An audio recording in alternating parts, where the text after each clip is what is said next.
Hello दोस्तों, welcome to बोधियागा study. आपका बोधियागा study channel में स्वागत है। तो जैसा कि आप सभी लोगों को पता है, अभी हमारे द्वारा एडुटेरिया का 5000 प्लस प्रश्नों का सेशन करवाया जा रहा है, तो जो कि आज सेट संख्या 10 है। अगर आप इससे पहले वीडियोस को नहीं देखे हैं तो जाकर वहां देख सकते हैं। इसमें प्लेलिस्ट बन चुका है, तो आप वहां से जाकर सारे वीडियोस को देख सकते हैं। तो आज का सेट संख्या है 10। शुरुआत करते हैं पहला प्रश्न क्या कह रहा है? तो पहला प्रश्न है, अकबर सॉरी अबुल हसन नामक जो चित्रकार था वो किस शासक का दरबारी था? तो ये जहांगीर के दरबारी था। ये किसका दरबारी था? अबुल हसन नामक चित्रकार, तो ये जहांगीर का दरबारी था। ठीक है। इसके बाद अगला है, कह रहा है किन राज्यों की सीमा बांग्लादेश से लगती है? तो इनमें से सभी हो जाएगा। इनमें से क्या हो जाएगा? सभी हो जाएगा। ठीक है। तो मेघालय से भी बांग्लादेश की सीमा लगती है, त्रिपुरा से भी लगती है, मिजोरम से भी लगती है, असम से भी लगती है। ठीक है। चलिए आगे है, कह रहा है पश्चिमी घाट निम्नलिखित पहाड़ियों में उत्तर से दक्षिण की ओर सही क्रम है। तो इसका पहला राइट आंसर हो जाएगा नीलगिरी, इसके बाद अन्नामलाई, इसके बाद इलायची पहाड़ी। तो पश्चिमी घाट निम्नलिखित में से उत्तर से दक्षिण की ओर जाना है। ठीक है। तो पहले कौन आएगा? नीलगिरी, इसके बाद अन्नामलाई, इसके बाद इलायची की पहाड़ियाँ। चलिए अगला है, भगवान महावीर वन्य जीव अभयारण्य किस राज्य में है? तो ये गोवा राज्य में है। भगवान महावीर अभयारण्य किस राज्य में है? तो ये गोवा राज्य में है। ठीक है। इसके बाद अगला है, वर्षा जल का पीएच मान जो है, तो वर्षा जल का पीएच मान कितना होने पर हम उसे अम्ल वर्षा का संज्ञा देते हैं? तो 5.5 से कम होने पर, ठीक है, या 5.5 होने पर उसे क्या देते हैं? अम्ल वर्षा का दर्जा देते हैं। इसके बाद अगला है, संविधान सभा के लिए चुनाव कब हुआ था? तो संविधान सभा के लिए चुनाव जुलाई अगस्त 1946 में की गई थी। कब किया गया था? जुलाई अगस्त 1946 में किया गया था। इसके बाद अगला है, संविधान का वह कौन सा भाग है जिसे लागू करवाने के लिए व्यक्ति सीधे उच्चतम न्यायालय जा सकता है? तो भाग तीन में किसका उल्लेख है? नागरिकता का। इसके बाद अगला है, स्वदेशी आंदोलन की शुरुआत किस अधिवेशन के बाद हुआ था? स्वदेशी आंदोलन की शुरुआत किस अधिवेशन के बाद हुआ था? तो बनारस अधिवेशन के बाद हुआ था। ठीक है। इसके बाद अगला है, चंपारण सत्याग्रह के प्रमुख नेता कौन थे? तो राजकुमार शुक्ल थे।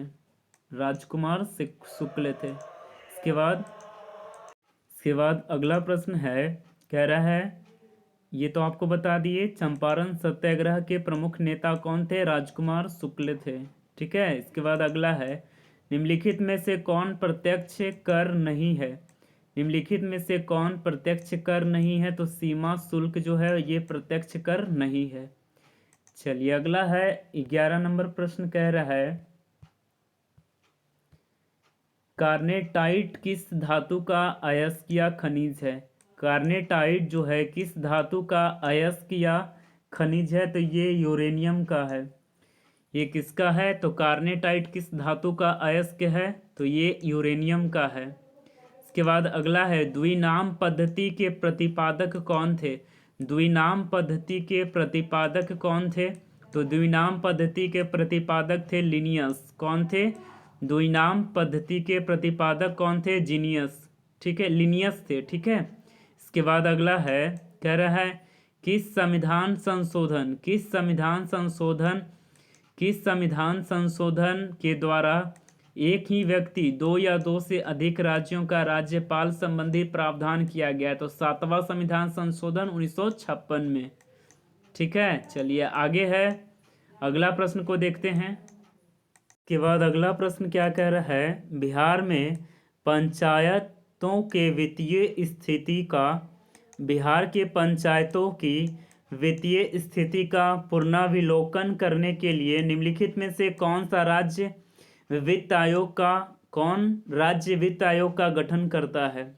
ठीक है, तो राज्यपाल के द्वारा किया जाता है। इसके बाद अगला है, गीत गोविंद के रचयिता जयदेव किस शासक के दरबारी कवि थे? तो लक्ष्मण सेन के दरबारी कवि थे। इसके बाद अगला है, हंटर कमीशन की रिपोर्ट किसके विकास पर जोर दिया गया था? तो प्राथमिक शिक्षा को जोर दिया गया था। ठीक है, इसके बाद अगला है, भारतीय संविधान के अनुच्छेद 244 संबंधित है, भारतीय संविधान के अनुच्छेद 244 संबंधित है अनुसूचित क्षेत्रों और जनजाति क्षेत्रों का प्रशासन से संबंधित है। भारतीय संविधान के अनुच्छेद 244 संबंधित है अनुसूचित क्षेत्रों और जनजाति क्षेत्रों के प्रशासन से संबंधित है। ठीक है, इसके बाद अगला है, बिहार में पंचायत का मुखिया अपना त्याग पत्र देता है, किसे देता है? तो जिला पंचायत राज पदाधिकारी को, जिला राज पंचायत पदाधिकारी को। ठीक है, इसके बाद अगला है, कौन सा देश भू आवेशित नहीं है? कौन सा जो देश है भू आवेशित नहीं है? तो रूस जो है ये भू आवेशित नहीं है। ठीक है, ये मतलब भू अवरुद्ध बोल रहा है, तो अफगानिस्तान भू अवरुद्ध है, इसके किनारे में कोई समुद्र नहीं है, मंगोलिया में भी नहीं है, बोलीविया में भी नहीं है, लेकिन रूस स्थल से भी जुड़ा है और समुद्र से भी जुड़ा है। ठीक है, इसके बाद अगला है, प्रश्न संख्या 20 कह रहा है, किस बौद्ध संगीति के दौरान विनय पिटक एवं सुत्त पिटक की रचना की गई थी? तो प्रथम बौद्ध संगीति के दौरान विनय पिटक एवं सुत्त पिटक रचना की गई थी। ठीक है, इसके बाद अगला है, 1937 के प्रांतीय चुनावों के बाद 1937 के प्रांतीय चुनावों के बाद कांग्रेस ने कुल कितने प्रांतों में सरकार बनाई थी? तो 8 प्रांतों में सरकार बनाया था। ठीक है, इसके बाद अगला है, एक जीन एक एंजाइम किसके द्वारा प्रतिपादित किया गया है? तो बीडल और टैटम के द्वारा, बीडल और टैटम के द्वारा किया गया है। इसके बाद अगला है, सुमेलित कीजिए, सुमेलित करना है, तो इसका राइट आंसर क्या हो जाएगा? तो इसका राइट आंसर डी हो जाएगा। ठीक है, क्या हो जाएगा इसका राइट आंसर? डी हो जाएगा। तो मिला लेते हैं, कह रहा है, इरेप्सिन का संबंध किससे है? तो पॉलीपेप्टाइड को एमिनो अम्ल में बदलता है। इरेप्सिन क्या करता है? तो पॉलीपेप्टाइड को अमीनो अम्ल में बदलता है। ठीक है, इसके बाद अगला है, माल्टोज जो है क्या करता है? माल्टोज को ग्लूकोज में बदलता है। ठीक है, इसके बाद लाइपेज जो है शेष फैट्स को वसीय अम्ल एवं ग्लिसरॉल में बदलता है। इसके बाद चौथा है, सुक्रोज को फ्रक्टोज में बदलता है, सुक्रोज को फ्रक्टोज में बदलता है कौन? सुक्रेज। चलिए, तो अगला प्रश्न देखते हैं क्या कह रहा है, पदार्थ का पारमाणिक सिद्धांत सर्वप्रथम किसने दिया? पदार्थ का पारमाणिक सिद्धांत किसने दिया? तो ये जॉन डाल्टन ने दिया। किसने दिया? जॉन डाल्टन ने दिया था। ठीक है, इसे ध्यान रखेंगे। धान से निकलने वाली गैस कौन सी है? तो ये मीथेन गैस है। कौन सी गैस है? तो ये मीथेन गैस है। धान से कौन सी गैस निकलती है? तो ये मीथेन गैस निकलती है। ठीक है, चलिए अगला है, गुरुत्वाकर्षण बल निम्नलिखित में से किस स्थान पर सबसे ज्यादा होता है? तो ये ध्रुवों पर सबसे ज्यादा होता है गुरुत्वाकर्षण बल। गुरुत्वाकर्षण बल किस स्थान पर सबसे ज्यादा होता है? तो ध्रुवों पर सबसे ज्यादा होता है। अगला है, सूची 1 और सूची 2 को सुमेलित कीजिए। विटामिन बी1 का संबंध किससे है? थायमिन से। विटामिन बी3 का संबंध किससे है? तो निकोटिनिक अम्ल से संबंधित है। विटामिन ई विटामिन ई का संबंध किससे है? टेकोफेरॉल से। विटामिन के का संबंध किससे है? तो फाइलोक्विनोन से है। इसका राइट आंसर ए हो जाएगा। चलिए अगला प्रश्न है, कह रहा है ध्वनि की चाल निर्वात में कितना होता है? तो ध्वनि की जो चाल है वो निर्वात में कितना होता है? तो निर्वात में ध्वनि की चाल कितना होता है? 0 होता है। ठीक है, इसके बाद अगला प्रश्न देख लेते हैं, प्रश्न संख्या 29। कह रहा है एक वर्णाध से पीड़ित पुरुष व सामान्य महिला की संतानों में पुत्रों में वर्णाध होने की संभावना है? तो 0% है, कोई संभावना नहीं है। ठीक है, अगला प्रश्न है एक भारत श्रेष्ठ भारत अभियान में भारत के किस मंत्रालय के द्वारा जारी किया गया है? तो सूचना और प्रसारण मंत्रालय के द्वारा जारी किया गया है। ठीक है, चलिए अगला प्रश्न है सूची 1 और सूची 2 को मिलान कीजिए।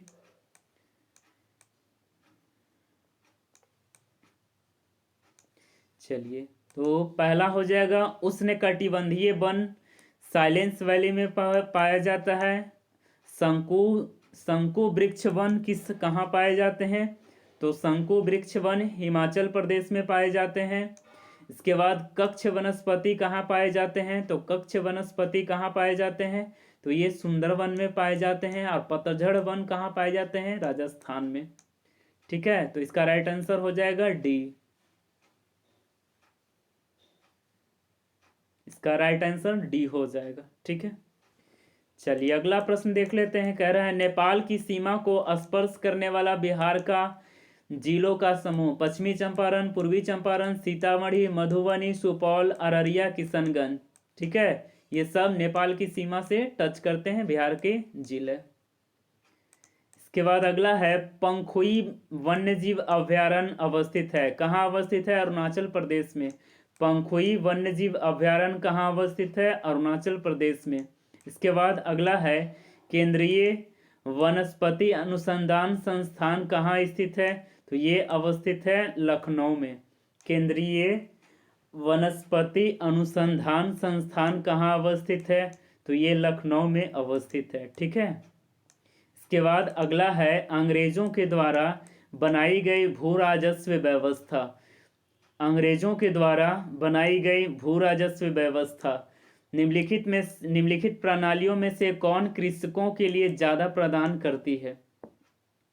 तो अंग्रेजों के द्वारा बनाई गई भू राजस्व व्यवस्था निम्नलिखित प्रणालियों में से कौन कृषकों के लिए ज्यादा सुरक्षा प्रदान करती है? तो रैयतवाड़ी व्यवस्था। ठीक है, इसके बाद अगला है सहायक संधि वेलेस्ली के द्वारा लाया गया था। सहायक संधि जो है वेलेस्ली के द्वारा लाया गया था, किस राज्य के शासक इसमें सम्मिलित नहीं हुआ था? तो होलकर राजवंश जो है ये सम्मिलित नहीं हुआ था। ठीक है, कह रहा है कौन शासक बौद्ध धर्म से संबंधित नहीं था? तो सम्राट अशोक थे, प्रसेनजीत थे, कनिष्क थे, चंद्र प्रद्योत नहीं थे। इसके बाद अगला प्रश्न है, अगला प्रश्न क्या कह रहा है? कह रहा है बुद्ध की जो खड़ी प्रतिमा है, बुद्ध की खड़ी प्रतिमा निम्नलिखित में से किस काल में बनाया गया था? तो ये कुषाण काल में बनाया गया था। बुद्ध की खड़ी प्रतिमा किस काल में बनाया गया था? तो ये कुषाण काल में बनाया गया था। इसके बाद अगला है किस राजवंश ने सर्वाधिक सोने के सिक्के चलाए? तो गुप्त राजवंश ने। ठीक है, इसके बाद अगला है निम्नलिखित में से कौन सुमेलित नहीं है? कह रहा है कौन सुमेलित नहीं है? तो हिंदुओं पर लगाएगा कर जजिया कर, मुसलमानों पर लगाएगा कर जकात, युद्ध में लूट और माल का खुस में, और मुसलमानों को द्वारा दिया जाने वाला भूमि कर क्या था? खराज था, भूमि कर नहीं था, ये धार्मिक कर था। इसका राइट आंसर क्या हो जाएगा? ऑप्शन संख्या डी। इसके बाद निकोली कोंटी जो है किस देश का यात्री था? ये इटली का यात्री था। ठीक है, अगला है विजयनगर साम्राज्य। विजयनगर साम्राज्य में सर्वाधिक काल तक किस वंश ने शासन किया था? तो संगम वंश ने शासन किया था। इसके बाद अगला है लोहा का कौन अयस्क नहीं है? लोहा का कौन अयस्क नहीं है? तो मैलेकाइट नहीं है, हेमेटाइट है, सीडेराइट है, मैग्नेटाइट है। इसके बाद अगला है हीरे का क्रिस्टल। हीरे का क्रिस्टल किस आकार के होते हैं? तो सम चतुष्फलकीय होते हैं। कैसा होता है, चतुष्फलकीय होते हैं, ठीक है। तो हीरे का क्रिस्टल किस आकार का होता है, चतुष्फलकीय होते हैं, ठीक है। एशिया का सबसे पुराना शेयर बाजार कौन है, तो बॉम्बे स्टॉक एक्सचेंज है।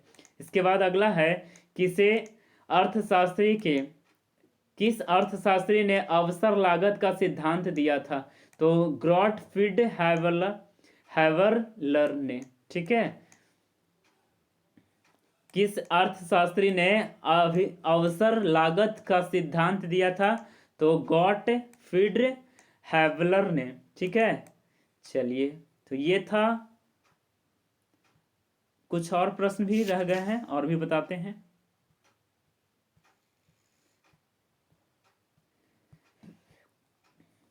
निम्नलिखित में से सबको सुमेलित करना है, तो इसे सुमेलित कीजिए। इसे सुमेलित करना है तो इसका राइट आंसर हो जाएगा बी। इसका राइट आंसर होगा बी, ठीक है, ऑप्शन संख्या बी। तो ज्ञानपीठ पुरस्कार संबंधित है साहित्य से, भटनागर पुरस्कार संबंधित है विज्ञान से, अर्जुन पुरस्कार संबंधित है खेल से, और दादा साहब फाल्के पुरस्कार संबंधित है सिनेमा से। इसके बाद निम्नलिखित कौन सी नदी जो है जम्मू कश्मीर में प्रवाहित नहीं होती है, कौन सी नदी जो है जम्मू कश्मीर में प्रवाहित नहीं होती है, तो इसका राइट आंसर हो जाएगा सिंधु और सतलज। सिंधु और सतलज जो है जम्मू कश्मीर में प्रवाहित नहीं होती, इसका राइट आंसर ए हो जाएगा। मेडागास्कर की राजधानी कहाँ है, तो मेडागास्कर की राजधानी एंटाना नैरिबो है, एंटाना नैरिबो है, इसका राइट आंसर ये हो जाएगा। इसके बाद 2011 की जनगणना के अनुसार 2011 की जनगणना के अनुसार निम्नलिखित में से किस राज्यों में नगरीकरण का स्तर सबसे निम्न है, यानी सबसे कम है, तो कौन सा राज्य है, तो इसका राइट आंसर हो जाएगा पश्चिम बंगाल। ये था हमारा सेट संख्या 10 का 50 प्रश्नों का सेट, और कुछ स्मरणीय तथ्य हैं उसे भी ध्यान कर लेंगे।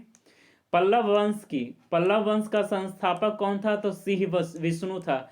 पल्लव वंश का संस्थापक कौन था, सिंह विष्णु था। इस वंश की राजधानी कहाँ थी, तो कांचीपुरम। पल्लव राजवंश की संस्थापक कौन थे, तो सिंह विष्णु थे। इसके वंश की राजधानी कहाँ थी, कांचीपुरम में। मत्तविलास प्रहसन के लेखक महेंद्र वर्मन प्रथम है, इसी वंश से संबंधित है। मत्तविलास प्रहसन महेंद्र वर्मन प्रथम है इसके लेखक, ठीक है, जो कि इसी राजवंश से संबंधित है। महाबलीपुरम का एकाश्म या रथ मंदिर का निर्माण किसने करवाया था, तो नरसिंहदेव प्रथम ने करवाया था, नरसिंहदेव प्रथम ने करवाया था। इसके बाद अगला है, इन्होंने बतापी कोंड का उपाधि धारण किया था, बतापी कोंड का उपाधि धारण किया था, ठीक है। कांची में स्थित कैलाशनाथ मंदिर का निर्माण किसने करवाया था, तो नरसिंह वर्मन द्वितीय ने करवाया था, नरसिंह वर्मन द्वितीय ने करवाया था, ठीक है। तो अगर रथ मंदिर बोलता है तो नरसिंह वर्मन प्रथम, और कांचीपुरम में स्थित कैलाश मंदिर का निर्माण नरसिंह वर्मन द्वितीय ने करवाया था। प्रसिद्ध पुस्तक 10 कुमार चरित्र के लेखक कौन है, दंडी जो कि इन्हीं के दरबार में रहते थे। प्रसिद्ध पुस्तक 10 कुमार चरित्र के लेखक कौन है, दंडी, और इन्हीं के दरबार में रहते थे, ठीक है। तो ये था हमारा 50 प्रश्नों का सेट प्रैक्टिस। कैसा लगा आपको यह सेट प्रैक्टिस, आप हमें कमेंट में बताएंगे। तो सेशन अच्छा लगा तो जरूर सब्सक्राइब कीजिएगा, और कमेंट पर बताएंगे हमारे द्वारा पढ़ाया गया टॉपिक कैसा लगता है, और आपको किस टॉपिक पे वीडियोस अच्छा लगते हैं, और किस टॉपिक पे वीडियोस चाहिए वगैरह, और भी कुछ बातें होंगी जो आप हमें कमेंट कर बताएंगे। तो आज का सेशन को यहीं तक रखते हैं। थैंक यू, धन्यवाद।